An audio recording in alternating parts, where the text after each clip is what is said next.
Welcome to info study academy ডাব্লিউবির official YouTube চ্যানেলে তোমাকে স্বাগত।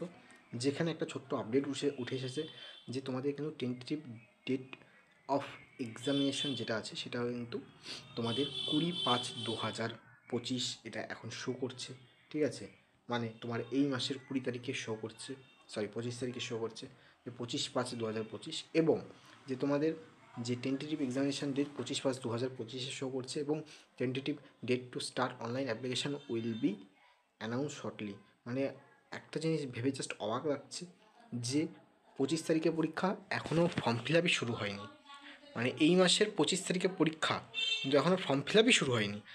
মানে মাত্র 23 দিনের মতো আমাদের কাছে হাতে সময় আছে পরীক্ষার।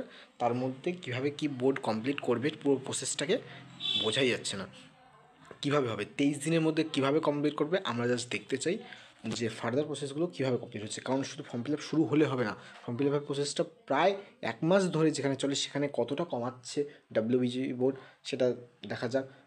আমার মনে হয় 10 দিনের মধ্যে এই সব কিছু করে দেবে। মানে ফর্ম ফিল আপ থেকে শুরু করে রেজিস্ট্রেশন থেকে শুরু করে তারপরে যেগুলো হচ্ছে যারা ভুল ফর্ম ফিল আপ করবে তাদের জন্য যে উইন্ডোটা ওপেন হয় 2 দিনের জন্য, সব কিছু আমার মনে হয় আগামী 1 সপ্তাহের মধ্যেই শুরু হওয়ার জন্য একটা নোটিশ চলে আসতে পারে।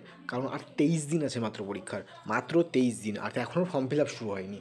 তো এই জিনিসটা একটু জাস্ট অবাক লাগছে। আর এনএম জেএনএম আমার মনে হয় আরও তোমরা 1-1.5 মাস ওয়েট করে যাও, তারপর হয়তো নোটিফিকেশান আসতে পারে, বা 1 মাস হাইস্ট ওয়েট করে যাও, তারপরে হয়তো নোটিফিকেশান চলে আসতে পারে।